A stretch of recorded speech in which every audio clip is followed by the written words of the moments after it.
Voice of Indonesia.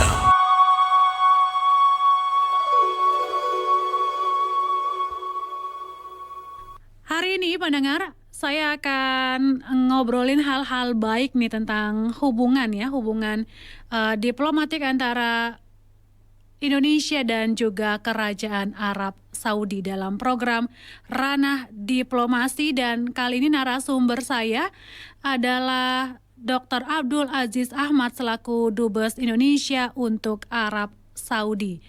Dan kita akan ngobrolin ya hal-hal baik, capaian baik nih bilateral Indonesia dan juga Arab Saudi. Dan sudah tersambung pendengar bersama Pak Dubes ya, Bapak Abdul Aziz Ahmad melalui Zoom. Jadi kita sapa saja langsung. Halo, apa kabar Pak Abdul Aziz Ahmad?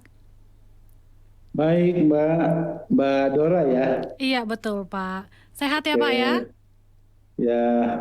Selamat siang di Jakarta, selamat pagi di Riyadh. Oke, di sana masih pagi ya Pak ya? Masih pagi ya.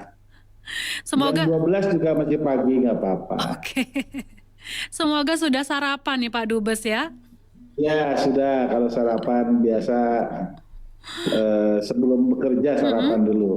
Oke. Supaya kuat bekerjanya ya. Supaya kuat juga nih ngobrolnya nih, kayaknya seru Iya, banget. betul. Obrolan kita bakalan seru banget nih Pak Dubes, ini terkait capaian bilateral Indonesia dan juga Arab Saudi. Dan memang hubungan Indonesia dan Arab Saudi ini sudah terjalin berabad-abad ya, sudah sejak lama sekali nih. Dan ini hubungannya diresmikan tanggal 1 Mei 1950. Dan tentunya banyak kerjasama yang sudah dilakukan antara kedua negara. Baik itu di PBB, G20, OKI, dan juga yang lainnya. Lalu bagaimana nih Pak Dubes sendiri memaknai persahabatan antara Indonesia dan juga Kerajaan Arab Saudi? Ya, terima kasih Mbak Dora. Jadi hubungan Indonesia dengan Saudi memang terjadi berlangsung jauh sebelum Indonesia ada, ya, sebelum Indonesia merdeka, dan juga jauh sebelum Kerajaan Arab Saudi berdiri. Jadi ini sudah berabad-abad dalam kaitan dengan hubungan tradisional, keagamaan, ya, dan ibadah haji, tentunya haji dan umroh.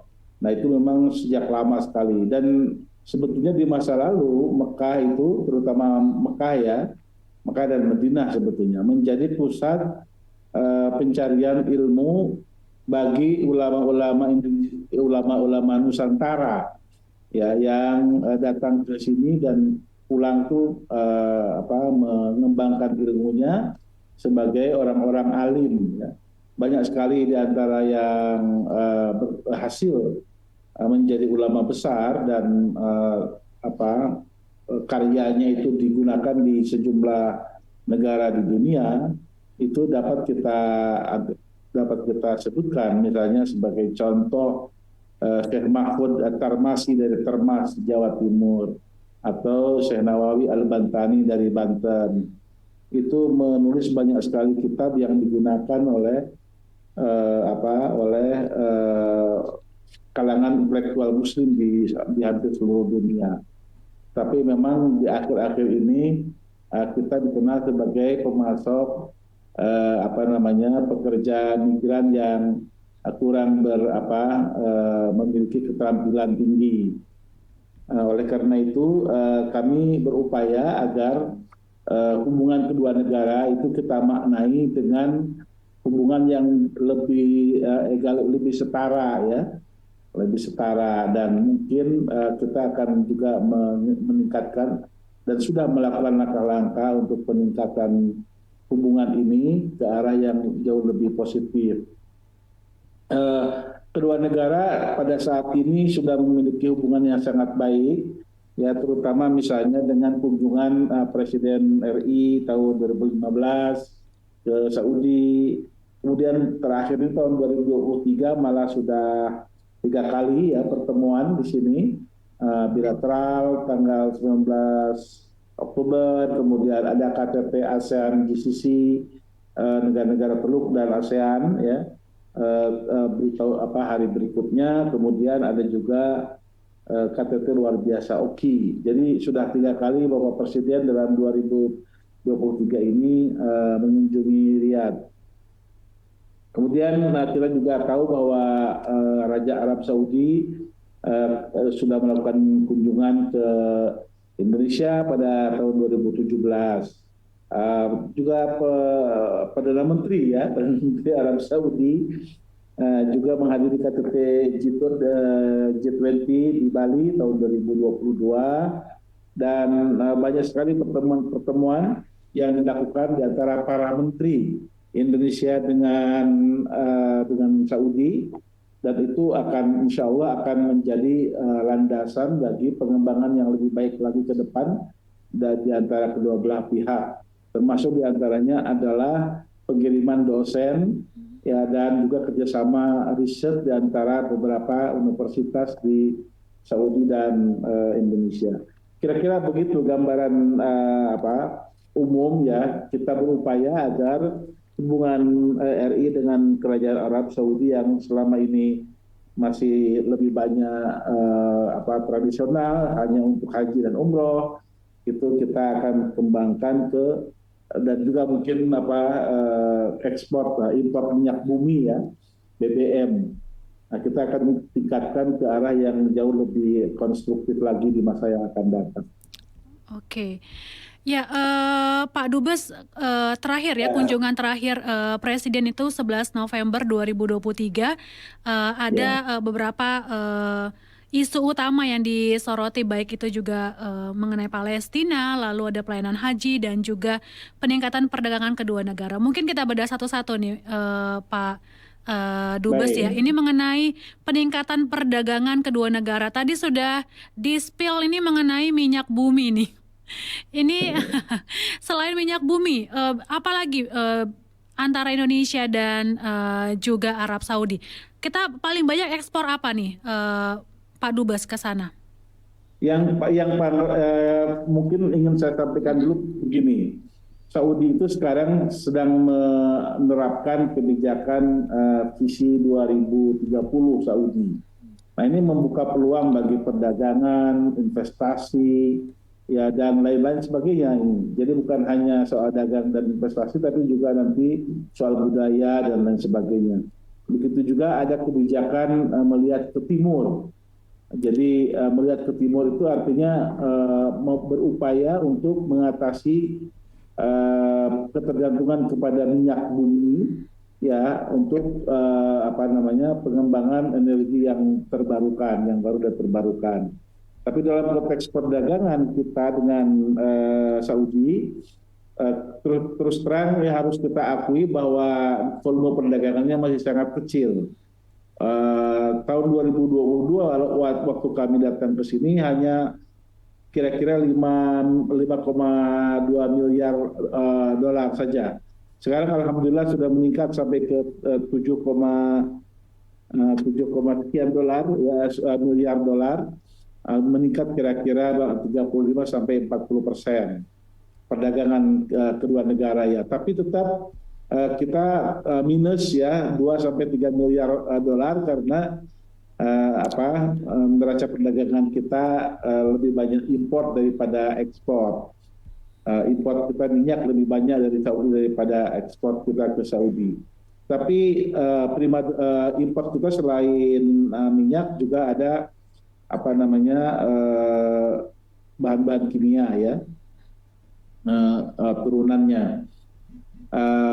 Tetapi yang menarik ekspor dari Indonesia itu yang paling banyak adalah kendaraan bermotor.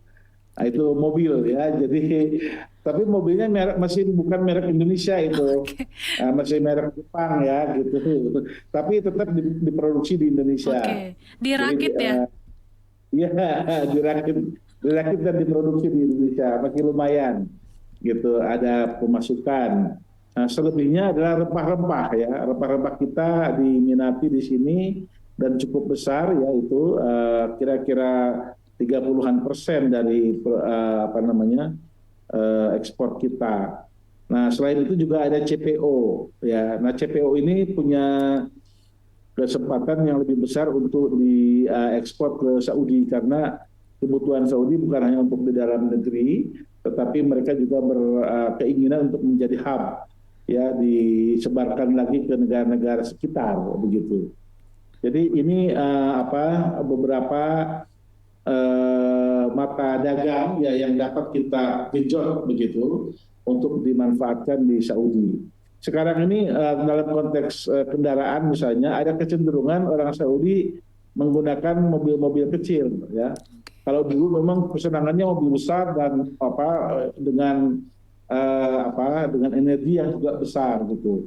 Sekarang pertama mereka menerapkan kecepatan, ya, tingkat kecepatan tidak boleh melebihi sekian ratus kilometer, ya, sehingga tidak terlalu banyak juga diperlukan mobil besar begitu. Jadi mobil-mobil kecil relatif bisa digunakan. Walaupun untuk ukuran kita tetap saja besar, ya.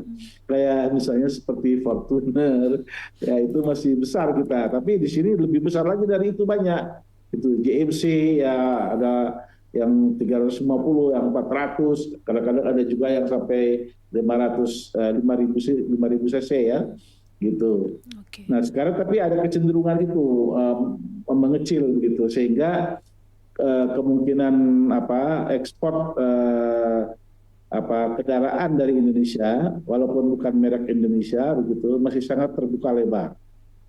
Oke, itu karena alamnya kali ya, Pak Dubes, ya, makanya menggunakan mobil dengan kategori yang besar begitu ya? Iya, pertama alam, yang kedua mungkin jarak, ya. Di sini memang yang namanya jalan tol itu tidak kena tol, ya, tidak berbayar. Jadi dia highway dengan 3 atau 4 jalur kadang-kadang.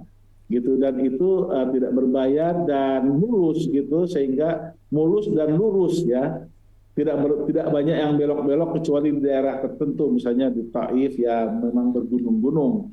Tapi kalau misalnya dari Riyadh sampai ke wilayah sebelum Taif, ya, itu ya lurus-lurus saja begitu. Jadi kalau orang berkendara dengan kendaraan besar, kecenderungan untuk berlari kencang itu ya sangat terbuka begitu, sangat terpacu begitu, ya, sehingga kadang-kadang sampai 160, 170 gitu kan, 180. Nah sekarang kecepatan tertinggi paling cepat itu 160, tidak boleh lebih. Ada juga yang 140, ada yang 120. Itu tergantung daerahnya, ya. Ada juga yang hanya 80 bolehnya. Nah, pembatasan seperti ini juga mendorong perubahan, ya, pola pembelian kendaraan, ya, gitu. Oke. Lalu bagaimana dengan produk-produk seperti kopi, lalu teh, dan produk makanan Indonesia? Apakah di sana juga memungkinkan nih potensinya, Pak Dubes? Ya betul, kopi, teh sebetulnya sangat diminati, ya. Kopi bukan hanya kopi, sebetulnya coklat Indonesia diminati juga.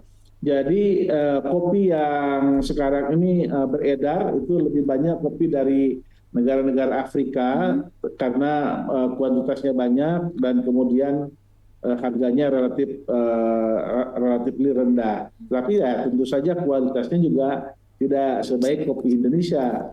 Begitu. Jadi kita ini sebetulnya punya potensi, apalagi kopi-kopi seperti dari Aceh, ya, dari Bali, dari Jawa Barat, itu sangat terkenal di sini, dan kami sudah berupaya untuk memperkenalkan ini melalui beberapa event, ya, misalnya Cupping Cup, ya, mencoba jenis-jenis kopi Indonesia. Ada 15, seingat saya waktu itu pernah kita coba di awal tahun ini. Itu banyak yang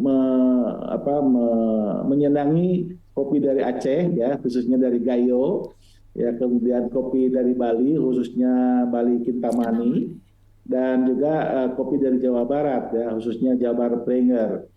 Nah itu sangat diminati. Coklat di sini kami sudah berupaya untuk menghubungkan sejumlah produsen coklat di Saudi dengan produsen coklat di Indonesia. kita ingin akan lebih banyak lagi nanti produsen-produsen kita untuk bisa berkiprah dalam dunia percepatan di Saudi. Baguslah, pokoknya Indonesia itu punya potensi besar. Cuman memang masalahnya ada beberapa kendala, khususnya kendala budaya, ya, maaf, yang harus kita atasi. Misalnya bagaimana cara berdagang dengan orang Arab Saudi. Ya itu kita harus dalami dulu ya, kita harus punya preferensi lah begitu. Terus kemudian bagaimana cara membayar, bagaimana supaya kita tidak saling kena masalah di antara kedua belah pihak. Misalnya ada rasa tertipu atau apapun lah begitu. Itu kita harus pelajari dulu sebelum kita bekerja berkolaborasi dengan orang Arab. Prinsipnya semua orang di dunia itu sama, ada yang baik, ada yang buruk. Di Indonesia juga yang baik banyak, yang buruk juga lumayan banyak gitu. Nah, di Saudi juga sama begitu. Jadi kita harus tetap hati-hati dan kami akan mendorong agar proses-proses ini berjalan lancar dan tidak bermasalah.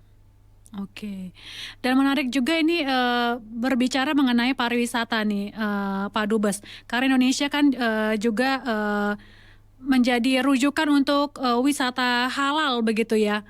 Bagaimana nih wisatawan Arab Saudi melihat potensi pariwisata Indonesia sendiri?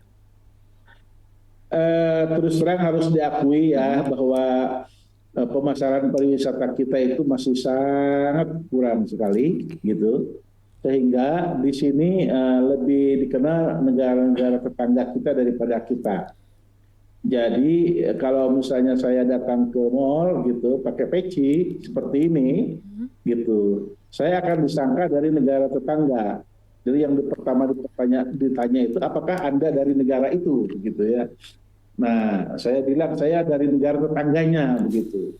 Nah, ketika disebutkan dari negara tetangga, baru tahu oh ya Indonesia begitu ya. Gitu. Nah, jadi ini tantangan kita di sini. Tetapi ada baiknya begini.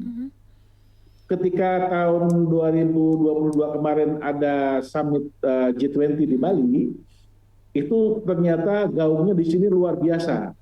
Jadi sekarang sudah mulai banyak orang Saudi yang menyadari bahwa Indonesia ternyata bagus begitu ya, dan sekarang sudah mulai banyak permintaan untuk datang ke Indonesia. Memang ada problem di situ soal visa. Jadi visanya mungkin di sini dianggap masih belum mudah untuk masuk ke Indonesia. Gitu. Bagi mereka ya, ada juga yang mengatakan, oh banyak negara yang sudah membuka tanpa visa bagi orang Saudi. Kenapa Indonesia masih pakai visa aja?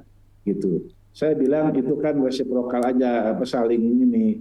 Saudi juga menerapkan visa bagi orang Indonesia, Indonesia juga menerapkan visa bagi Saudi, itu kan biasa, umum lah begitu ya, dalam hubungan kedua negara. Nah, tapi kita berharap nanti ke depan bisa itu diatasi juga masalah seperti itu. Cuma yang paling penting bagi kami itu adalah bagaimana sekarang dengan kekuatan kita yang ada, itu dapat memberikan informasi lebih banyak tentang destinasi-destinasi wisata yang baik. Nah kemarin waktu kami ada konferensi internasional World Heritage dari UNESCO ya, itu diadakan di Riyadh, kami memperoleh kesempatan untuk memperkenalkan Jawa ya, misalnya Yogyakarta, kemudian beberapa site lain juga, nah termasuk taman wisata hutan ya di Kalimantan misalnya dan lain-lain. Kita berupaya untuk memperkenalkan itu semua kepada masyarakat Saudi. Nah sekarang masyarakat Saudi, ada sejumlah orang Saudi bilang kepada saya begini, ya saya tahu Indonesia itu banyak sekali destinasi wisata yang bagus katanya gitu. Tapi memang jauh sekali katanya gitu kan, jauh sekali. Kami di sini bisa aja ke Turki, misalnya hanya 2 jam, itu sudah bisa menikmati wisata yang indah juga katanya gitu. Tapi saya bilang Indonesia punya keunikan yang berbeda dari Turki gitu. Misalnya apa gitu? Di Turki kan nggak ada itu apa namanya karavan kerbau, karavan sapi. Di sini ada, saya bilang begitu. Baru kata, seperti apa gitu? Ya datang aja gitu. Kalau dijelaskan malah mungkin tidak apa namanya tidak kelihatan ya begitu. Ya, harus dilihat langsung gitu. Nah kami juga punya, kalau Anda tahu Bali, ya mereka sudah tahu Bali. Bali seolah-olah berbeda dari Indonesia begitu ya. Bali itu negara tersendiri kira-kira gitu. Tapi saya bilang sama mereka, banyak sekali kami punya pulau yang baik, mungkin sebaik seperti Bali gitu. Kami sampaikan bahwa misalnya di Sumatera saja ada, Anda bisa datang ke sana lihat kolam besar, di dalamnya ada apa namanya ikan gitu kan besar-besar gitu. Itu menarik, saya bilang di sini nggak pernah akan ada gitu. Yang ada hanya di Indonesia. Jadi silakan datang ke Indonesia. Dan sambil menikmati, sambil cuacanya juga enak, sejuk. Gitu. Saya katakan itu misalnya ke Solo, ke Bukit Tinggi, kemana kan gitu. Itu kan kita bisa lihat realitasnya seperti itu yang bagus-bagus. Masalahnya memang kita pemasaran kurang ya di sini. Dan tadi soal jarak juga ya, Pak Dubes ya. Betul. Penerbangan. Tapi harus dicatat bahwa sebetulnya orang Saudi yang pergi ke Singapura atau ke Malaysia juga banyak. Malah ribuan itu ya, gitu, belasan ribu. Ada belasan ribu mahasiswa Saudi di Malaysia itu. Nah itu mereka jarang mau nyebrang ke Indonesia, mungkin harus kita kasih uang gratis kali ya, ada tiket ini ya, tiket pesawat gratis ya, atau tiket kapal gratis. Sebagian kecil gitu, misalnya 10 orang supaya mereka bisa menyebarkan begitu. Tapi itu kan bukan bagian dari pekerjaan kedutaan Saudi, ya, kedutaan besar Indonesia di Saudi ya, tapi dari pekerjaan dari yang lain. Iya, betul. Tapi sekali. Saya kira itu akan sangat berguna kalau kita ingin memperluas cakrawala orang-orang Saudi tentang Indonesia. Ya, Pak Dubes, beralih ke hal lain ini mengenai kuota haji nih ya, dan sebentar, saya tadi mengenai halal. Jadi saya ingin sampaikan begini, halal itu kalau kita ingin menjadikan Indonesia sebagai produk halal dunia, itu mungkin kita tidak bisa juga menggantungkan semata-mata kepada Saudi.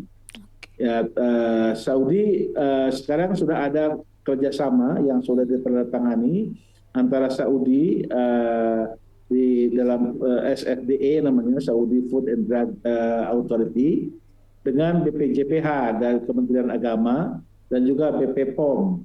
Nah itu kedua belah pihak sudah sepakat untuk menerima hasil kerja masing-masing, tetapi tetap masih memerlukan verifikasi di antara kedua belah pihak.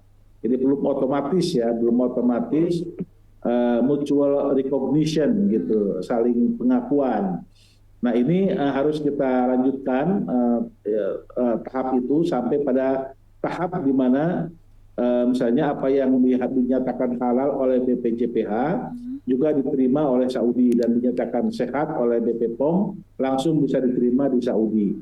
Nah ini harus kita tidak lanjuti setelah sebelumnya belum pernah ada kerjasama di antara kedua belah pihak. Jadi kita baru mulai ini, tapi langkahnya sudah ada. Insya Allah nanti ke depan barang-barang halal kita sudah bisa masuk ke Saudi dengan lebih banyak lagi. Dan tadi saya sambung kembali Pak Dubes ini mengenai kuota haji yang tahun depan ini akan bertambah sebanyak 20.000 jamaah ya pada penyelenggaraan haji 1445 Hijriah 2024 Masehi ini. Ini gimana nih kesiapan dari KBRI Riyadh sendiri? Ya, saya sebagai duta besar itu ditunjuk sebagai koordinator umum penyelenggaraan haji di Saudi. Tetapi yang secara harian dan dari hari ke hari ya, itu teman-teman di Konsulat Jenderal di Jeddah, khususnya di Tata Usaha Haji. Nah di sana ada yang kami sebut dengan konsul haji dan sejumlah perangkat di sana. Pada intinya kami seperti umumnya tahun-tahun sebelumnya kita memang sudah menyiapkan banyak langkah untuk menyiapkan pelaksanaan haji tahun depan ya, tahun 2024. Tetapi misalnya penambahan kuota 20.000 yang ditetapkan oleh Yang Mulia Perdana Menteri Saudi itu sampai sekarang belum ditindaklanjuti melalui surat resmi oleh Kementerian Haji Saudi. Nah itu kita akan tagih, insya Allah kita akan tagih. Tetapi perlu kami sampaikan begini, dari pengalaman 2 kali haji kemarin dan haji-haji sebelumnya, kami lihat pemenuhan kuota 100% dari kuota masing-masing negara, ya itu ternyata juga masih menyisakan banyak masalah ya yang terkait dengan manajemen haji di Saudi sendiri. Nah ini harus kita antisipasi karena pada 1 tahun setelah COVID, kita menyelenggarakan haji dengan jumlah kuantitas 50% dari kuota. Artinya hanya 100.000 sampai 110.000 ya jamaah. Nah itu ternyata berlangsung baik ya. Tapi tahun berikutnya ketika kuota 100% itu ternyata banyak sekali masalah ya. Salah satu di antara masalahnya itu terkait dengan manajemen haji di tempat yang sangat sempit, di 3 tempat yaitu Arafah, Musdalifah dan Mina. Ya, memang di Arafah, Musdalifah dan Mina yang sering disebut dengan masyair itu, ya, itu punya masalah sejak lama. Ya. Jadi kalau misalnya katakanlah 2 juta orang dari Arafah bergerak menuju Musdalifah, Musdalifah itu sangat sempit. Sehingga ketika ditetapkan misalnya menggunakan busnya itu mendrop, kemudian busnya balik untuk mengambil lagi penumpang yang sama, begitu, yang disebut dengan taradudi gitu, taradudi bolak-balik, itu ternyata bermasalah karena jalurnya sangat sempit, gitu, sehingga ketika jamaah itu baru selesai mengambil batu-batu, itu busnya susah sekali mau masuk lagi, gitu, mau masuk antrian. Nah ini problem seperti ini, menurut saya tidak bisa diatasi semata-mata dengan pendekatan tradisional seperti selama ini. Ya, jadi harus ada mekanisme lain yang mungkin harus kita usulkan kepada pemerintah Saudi untuk perbaikan. Nah inilah tantangan yang paling utama kalau kita nambah lagi kuota seperti sekarang. Ya, harus kita antisipasi betul bagaimana kita mengatasi itu. Termasuk di dalamnya adalah mungkin perubahan fatwa keagamaannya gitu untuk memperkuat itu. Misalnya saja apakah boleh misalnya meninggalkan Musdalifah sebelum tengah malam, misalnya begitu ya. Dan lain-lain lah, itu banyak sekali aspeknya, sehingga nanti mungkin harus dipertimbangkan juga dari sisi fatwa keagamaan. Dan tentu saja ini saya ingin tekankan juga antisipasi dari jamaah begitu. Ya, itu tentu saja dari warning dari petugas dan antisipasi kepada jamaah agar tidak terjadi hal-hal yang kita tidak inginkan. Kayak kemarin misalnya ada jamaah yang menunggu di Musdalifah sampai menjelang tengah hari, padahal itu masih panas luar biasa. Sementara misalnya minuman tidak bawa gitu ya. Nah hal seperti ini untuk dropping minuman ke sana juga problem sendiri gitu. Nah jadi hal-hal seperti ini akan kita antisipasi. Dan tentu ini juga akan kita usulkan kepada pemerintah Saudi agar ada perbaikan manajemen. Oke.